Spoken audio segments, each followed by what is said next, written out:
Bien, bonsoir à toutes et à tous. Soyez les bienvenus. Je tiens d'or à vous remercier tous pour votre participation à cette nouvelle cercle de conversation de la chaîne Travesia, chaîne analytique, une chaîne qui se consacre à la diffusion, la transmission de la psychanalyse et de son interaction avec d'autres disciplines et qui accueille aujourd'hui comme invité l'acteur et comédien français parisien Raphaël Duléry, connu sur les réseaux sociaux sous le nom de Raph sur scène, qui va nous parler un peu de la poésie et de son interaction par performance dans les métros parisiens. Raphaël, soyez bienvenu. Je reviendrai vers vous dans un instant, car comme d'habitude, je vais commencer par remercier les participants aux interactions sur la chaîne et vous présenter les prochains événements. Je tiens tout d'abord à remercier les nouveaux abonnés sur les réseaux sociaux de la chaîne Traversée H Analytique, tant sur YouTube que sur Facebook et Instagram, ainsi que tous ceux qui interagissent avec cette chaîne et avec ce travail de diffusion de la psychanalyse, y compris tous les invités des cercles de conversation qui ont déjà participé. Je remercie également toutes les personnes qui nous suivent sur les réseaux sociaux en ces moments même, mais oui, par la suite, une fois que beaucoup de gens regardent les vidéos plus tard. Je tiens également à préciser que toutes les suggestions et interactions que nous recevons sont les bienvenues, qu'il s'agisse des thèmes abordés ou des questions qui sont parfois envoyées à l'avance à notre invité. Nous nous efforçons toujours d'examiner une à une les possibilités suggérées et je vous remercie encore une fois pour cette initiative. Et pour ceux qui souhaitent également interagir, que ce soit par le biais de les contributions ou des suggestions, il suffit d'envoyer un message privé sur l'Instagram ou de cliquer sur les liens situés sur le logo de Travesia, ce qui ouvrira un champ dans lequel vous pouvez saisir votre commentaire ou votre suggestion. Bien, après ces remarques, je tiens enfin à dire que s'il y a des artistes qui montent sur scène, il y en a d'autres qui ne contentent pas à celle-ci, mais choisissent les espaces urbains les plus insolites et transforment le quotidien en une autre sorte de scène ou à la rencontre avec l'autre finit par devenir la raison d'être de leur art. C'est avec grand plaisir que Traversée Analytique accueille aujourd'hui un artiste qui a décidé d'amener la poésie dans l'un des lieux les plus improbables de la vie contemporaine, les métros parisiens. Un espace marqué par la précipitation, le stress, le silence et l'anonymat.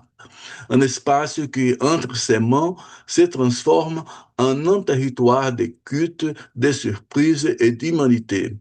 D'une station à l'autre, Raphaël Duléry, connu sur les réseaux sociaux sous le nom de Raph Sessen ou simplement Raph, interrompt les flux automatiques de la ville pour nous offrir ce qui nous manque peut-être le plus. Un mot capable de toucher, un regard capable de reconnaître, une présence capable de créer des liens là où il n'y avait auparavant que du passage. La psychanalyse nous enseigne que c'est par la parole que quelque chose du sujet peut émerger. L'art, quant à lui, entend souvent ce que les mots ordinaires ne parviennent pas à dire. C'est peut-être pour cela, Freud affirmait que là où les psychanalystes arrivent, l'artiste est déjà passé. Un territoire où les désirs stimulent la création, la poésie et la psychanalyse se rencontrent. Une rencontre avec l'autre, avec le métro, comme une sorte de théâtre de la subjectivité et de l'art comme moyen de faire résonner ce qui reste invisible. En demandant quelle place occupe la poésie dans un monde où tout va de plus en plus vite. Que se passe-t-il lorsqu'un poème traverse les brouhahas du quotidien et rencontre un inconnu? L'art serait-il une forme de résistance, une traversée, voire une manière singulière d'entraîner les désirs? Raphaël, Raph sur scène, un tout ou tout simplement Raph, c'est avec un grand plaisir, une grande joie que nous accueillons aujourd'hui ici sur la chaîne Traversée H Analytique. Soyez bienvenus.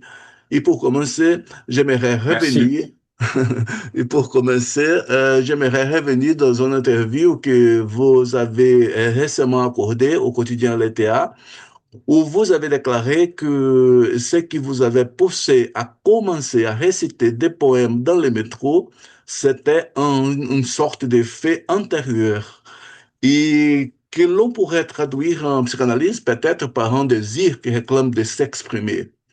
Maintenant, après toutes ces représentations que vous avez données, qu'en pensez-vous de ces faits antérieurs, de ces désirs? Est-il le même qu'avant? Dites-moi. Alors déjà, merci beaucoup de me recevoir. Je suis très fier d'être au Brésil en ce moment. Et alors, oui, le feu intérieur, écoutez, il est toujours présent. C'est ma raison de vivre. J'en ai toujours besoin chaque jour. J'ai besoin de jouer, j'ai besoin de partager aux gens. Alors, il est plus tout à fait le même dans le sens où maintenant je le connais un petit peu mieux, j'arrive mieux à l'apprivoiser, j'arrive mieux à l'entretenir, ce feu. Avant, le feu, il était très fort en moi et je savais pas trop comment faire et parfois il me brûlait un peu. Et maintenant que j'ai fait ça dans le métro, parce que ça m'a brûlé, aujourd'hui, il m'éclaire davantage, ce feu. Il me fait avancer. Là où avant, il me picotait un petit peu dans tout le corps. Voilà. Que se passe-t-il en toi, par exemple, dans les secondes que précèdent les premiers mots d'un poème face à des inconnus? Eh bien, il se passe beaucoup de choses. J'ai à la fois le trac, j'ai un petit peu peur. Je me dis plein de choses dans la tête. Je me dis que je vais déranger les gens, que les gens n'ont pas envie de me voir ici. Et puis, en même temps, il y a aussi beaucoup de positifs. Ça m'excite. Je suis aussi très joyeux à l'intérieur. J'ai envie d'y aller. Je suis traqueur, mais ce trac, c'est aussi un tremplin. Ça me fait aller vers l'avant. Et c'est ce qui me pousse à le faire. Et quand je le fais, je suis tout joyeux, je suis excité. C'est un mélange de peur et de joie. Et après, c'est un moment très fort. En tout cas, c'est très fort à l'intérieur. Il y a plein de choses qui se remuent. Et pensez-vous que la poésie est capable, par exemple, de transformer ce qu'il écoute ou bien transforme-t-elle d'abord ce qui la récite, par exemple? Oui, je pense que déjà ceux qui la récitent sont aussi ceux qui l'écoutent, parce que moi j'ai écouté une poésie en la lisant, elle m'est parvenue d'une certaine façon à l'oreille, et je l'ai dite de la manière dont j'ai peut-être cru l'entendre. Donc moi, la poésie, elle m'a changé quand je la lis. Souvent, la poésie en moi, elle active des choses. Quand je lis un poème, ça me met en vie, ça me met en marche. Un poème qui me plaît, pas tous les poèmes, mais certains poèmes m'ont fait cet effet-là où ça m'a donné envie d'aller vers l'avant. Ça m'a ouvert des portes que je ne connaissais pas en moi. Ça a mis la lumière sur des espaces encore inconnus. Et je pense que pour celui qui l'écoute, ça peut faire exactement le même effet. Mhm. Euh, oui, ça peut faire la même chose. Quoique, je pense que c'est pas pareil de lire pour soi que d'écouter une poésie. Je pense que c'est assez différent. Mais l'effet, au fond, est peut-être le même. Mhm. Merci. Le métro est généralement un lieu d'anonymat, par exemple. Et d'après votre expérience, que se passe-t-il lorsque la poésie vient rompre cet anonymat? Avez-vous déjà eu l'impression, par exemple, que certaines personnes avaient besoin d'entendre précisément ce poème à ce moment précis? Oui, oui, oui, ça m'est arrivé. Alors je vois quand la poésie rompt l'anonymat, je vois que ça crée une surprise et ça crée un dérangement dans l'espace, mais c'est un beau dérangement. C'est-à-dire que les gens sont cloisonnés dans leur petit espace et d'un coup, cette poésie vient les réveiller, vient les faire s'ouvrir au monde. Et donc, il y en a qui sont heureux, qui écoutent, et ça interrompt cette solitude, ça nous rassemble pendant quelques instants, et il y a quelques sourires qui parfois naissent, ou juste un changement de regard, Avant la poésie, le regard était baissé. Après la poésie, le regard est ouvert dans l'espace et la joie émane sur le visage, comme si le Mhm. visage avait pris conscience que l'espace public n'était pas si triste, que l'espace public pouvait offrir des surprises. Voilà. Et puisque vous me posez la question, il y a une fois où je pensais ennuyer tout le monde, mais un homme est venu me voir et en me disant merci, vous avez récité une poésie qui m'a fait beaucoup de plaisir, qui m'a permis de revoir ma sœur, ma maman et tous les membres de ma famille parce que c'est une poésie qu'ils aimaient et grâce à vous, j'ai pu communiquer avec eux. Donc à ce moment-là, ce monsieur avait besoin d'une poésie comme ça. D'accord. Et est-ce qu'il y a, par exemple, des rencontres dans le métro qui vous marquent longtemps après coup? L'une d'entre elles a-t-elle changé votre façon de voir les gens, par exemple? Oui, bien sûr. Alors, une rencontre en particulier, à part ce monsieur dont je viens de parler, qui était une rencontre assez forte parce que je l'ai recroisé après par hasard dans un bar le même soir, après l'avoir vu dans le métro. Donc ça, c'était assez fou, c'était un hasard. Il n'y a pas de rencontre précise. En revanche, ça me fait changer le jugement que j'ai sur les gens. Parce que on juge tout le monde. Moi, parfois, j'ai tendance à juger les gens quand je rentre dans un wagon de métro. Je juge tout de suite. Je me dis, lui, il va pas m'écouter. Elle peut m'écouter. Lui, il s'en fout. Elle aime pas ce que je fais. Et en fin de compte, quand je dis la poésie, je vois que certains visages que j'avais imaginés hostiles, finalement, s'avèrent être intéressés, joyeux et même demandeurs. Donc, ça me permet d'ôter mon jugement des gens présents dans le wagon. Un autre moment dans notre entrevue, vous avez dit que vous aimiez les gens un peu fous, par exemple. Et qui représente cette folie pour vous? Une sorte de liberté, de courage, de résistance? Qu'en pensez-vous? Oui, je pense, c'est une très bonne question puisque ici, donc si je me trompe pas, vous êtes de la psychanalyse très intéressante sur la folie. Moi, forcément, je fais pas de psychanalyse, je sais pas du tout, mais mon image de la folie, je trouve que la folie est très belle et je pense qu'on a besoin d'une certaine folie. Je trouve qu'on est dans un monde aujourd'hui qui n'est pas fou, qui manque de folie, un monde calme, un monde de loi, un monde de prudence. Et j'aime les gens que je qualifie comme fous, pour moi, parce que ils sont lumineux, ils amènent une certaine lumière dans leurs blessures. Mhm, Ils sont fracturés à un endroit, mais cette fracture, pour moi, c'est comme un vitrail d'une église. C'est-à-dire que mhm, la lumière de l'extérieur passe vers nous à l'intérieur, une intériorité plus sombre, mais il y a une lumière qui vient comme ça. Et j'aime les gens fous parce que les gens fous, ils m'extraient un peu de ma solitude, ils m'extraient aussi de ma tristesse, ils m'apprennent des choses. Et pour moi, les gens fous, c'est du relief. Et c'est important d'avoir du relief dans le monde. mhm.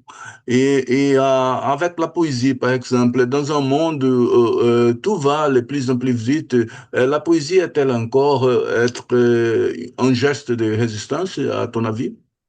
Oui, bien sûr, parce que comme vous le dites très bien, tout va de plus en plus vite et la poésie, comme la lecture, demande une grande lenteur, demande de s'arrêter, d'être seul face à un livre ouvert et des mots.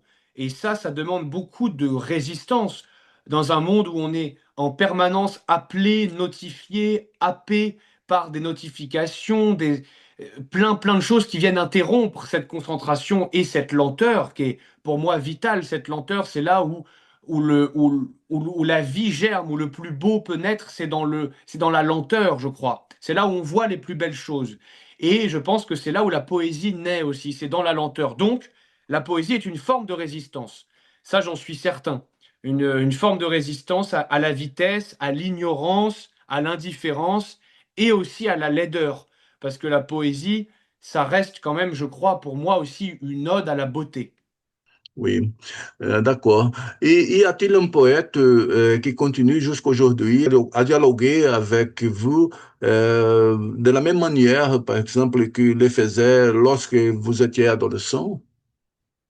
Oui, alors il y a Charles Baudelaire, on en parlait tout à l'heure, Charles Baudelaire qui toujours dialogue avec moi, qui me fait le plus d'envie, qui me donne le plus d'ailes et qui me fait le plus d'effet aussi, qui me remue dans tous les sens, parfois qui me fait peur, mais qui la plupart du temps quand même m'élève beaucoup. Et donc il y a Baudelaire, il y a Rimbaud aussi. Rimbaud, je l'avais lu un peu plus jeune que Mhm. Baudelaire.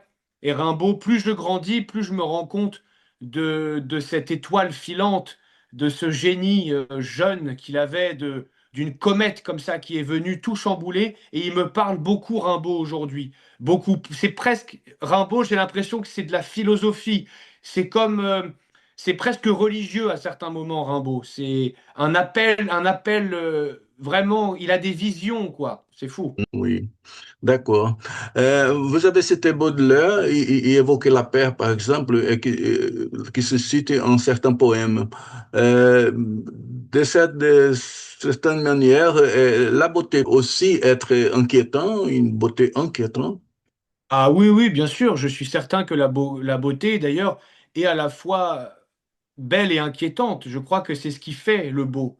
Le beau n'est pas indifférent, le beau n'est pas calme, le beau n'est pas tranquille. Je pense que le beau dérange, le beau souffle, le beau est un élément très puissant. Le feu, par exemple, le feu, c'est très beau et c'est très inquiétant à la fois. La Oui, c'est mer un beau aussi. exemple. Oui. La mer, c'est magnifique. Et la mer, c'est très très beau, mais c'est très inquiétant aussi. Donc je crois que la beauté, oui, plus c'est beau, plus c'est bizarre. Et d'ailleurs, je crois que c'est Baudelaire qui dit ça, qui dit le beau est bizarre. Oui, c'est son mouvement, ou un mouvement de force, un mouvement de faiblesse, de calme, etc. Exactement, c'est un mélange de tout, mais je crois Certainement. que oui. Pensez-vous que la poésie révèle des aspects de l'âme que ni la psychanalyse, ni la psychologie, ni la philosophie ne parviennent à atteindre, par exemple? Oui, je pense parce que la poésie, elle touche le cœur, elle touche l'intime, et je pense pas que ça passe trop par le cerveau. En tout cas, moi, j'aime bien ne pas expliquer pourquoi un poème est écrit et beau comme de telle ou telle manière. J'aime bien le ressentir par le cœur, et je crois que la poésie a ce pouvoir-là que les autres disciplines n'ont peut-être pas ou moins, disons. C'est que la poésie, elle peut avoir un accès direct au cœur, à l'enfance, aux sensations, aux souvenirs, aux couleurs. Et ça, c'est inestimable parce que ça éclaire des endroits uniquement de l'instinct, du cœur de notre enfance, de notre vivant. Et je crois que la poésie est la seule à pouvoir faire ça. Vous êtes également un comédien humoriste, n'est-ce pas? Oui. Euh, Travaillez-vous maintenant, actuellement, au théâtre? Souhaitez-vous faire connaître votre travail? Alors bien sûr, j'ai travaillé cette année 3 mois dans une pièce de Victor Hugo que vous connaissez Ah certainement. oui, oui. Voilà, à Montmartre. Vous êtes allé à Montmartre, dans le nord de Mhm. Paris. Et quel est le nom? Montmartre. Quel est le nom? La pièce, c'est 1 000 francs de récompense. Oh, mais ils font la Voilà, récompense. c'est pas connu. Il l'a écrit quand il était en exil à Guernesey à la fin de sa vie. Et donc j'ai joué cette pièce pendant 3 mois à Paris. Et aujourd'hui, là, je ne joue pas cet été, mais je prépare activement un seul en scène pour jouer au mois de septembre. Je vais avoir une date au mois de septembre pour que mon spectacle puisse naître. Et ensuite, Mhm. je le jouerai à Paris, en France, j'espère, et puis au Brésil, parce que je vais venir dans une version portugaise pour le Brésil. Oui, pourquoi pas? Oui, Le jour où bienvenue.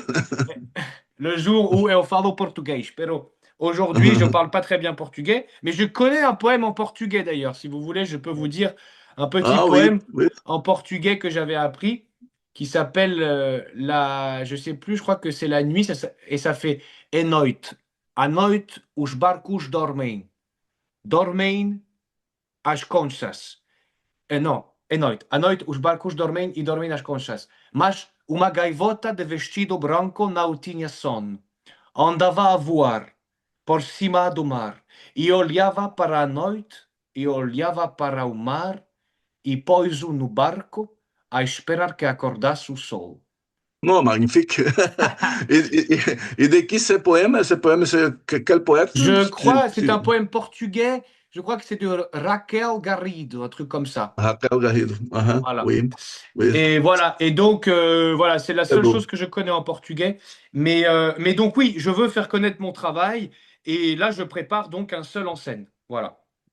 Hein. Oui, et pour les personnes qui veulent te connaître, c'est pour l'Instagram, n'est-ce pas? Pour accéder à l'Instagram de Raphaël, tapez simplement Scène. Raf sur scène, hein. Enfin, pouvez-vous réciter un poème, votre poème préféré en français? Midi, roi des étés, épandu sur la plaine, tombe en nappes d'argent des hauteurs du ciel bleu. Tout se tait. L'air flamboie et brûle sans haleine. La terre est assoupie en sa robe de feu. L'étendue est immense, et les champs n'ont point d'ombre, et la source est tarie où buvaient les troupeaux. La lointaine forêt dont la lisière est sombre dort là-bas, immobile, en un pesant repos. Seuls les grands blés mûris, tels qu'une mer dorée, se déroulent au loin, dédaigneux du sommeil, pacifiques enfants de la terre sacrée. Ils épuisent sans peur la coupe du soleil. Parfois, comme un soupir de leur âme brûlante, du sein des épis lourds qui murmurent entre eux, une ondulation majestueuse et lente s'éveille et va mourir à l'horizon poudreux.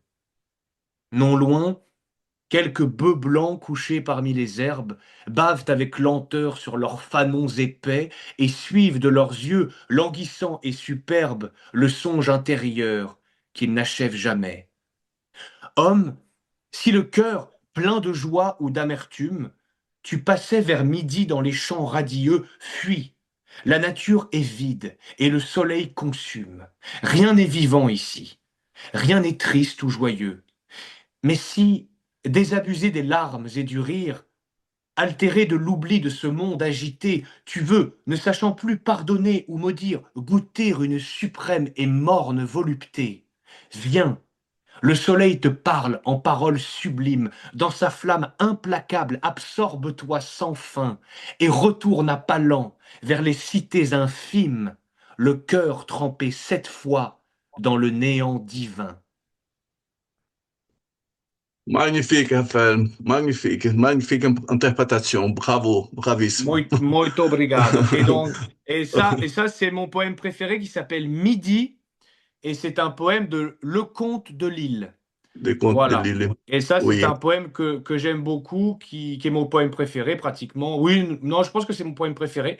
Et voilà, et parce que c'est toute l'image de la nature, de ce néant divin et de plein de choses qui résonnent avec les souvenirs, la terre de France, la chaleur, enfin tout Mhm. ça. L'été. Et là, c'est parfait parce qu'on est en été. Enfin, en France, vous n'êtes pas en été au Brésil, mais voilà. Je vous remercie énormément pour ces moments de conversation dans la chaîne Traversée H Analytique. Merci beaucoup. Vous serez toujours bienvenus ici à cette chaîne. Revenez-vous quand vous le souhaitez. Que ce soit pour promouvoir votre travail ou pour vous embriaguer, comme dirait Charles Baudelaire, devant des poésies et ou divertir à votre guise. Grand Merci merci. infiniment. Grand Merci beaucoup merci. pour votre accueil et à bientôt, j'espère. Si un jour je viens au Brésil, je viendrai vous rencontrer avec grand plaisir. Oui, exactement. Elle vient à Santa Catarina aussi et nous aurons un plaisir de te montrer place en Santa Catarina et Florianopolis, Merci. etc. Oui, Et merci pour votre français. Vous parlez très bien français. merci à vous. Merci à vous. À tout à l'heure. Merci, muito obrigado. Merci.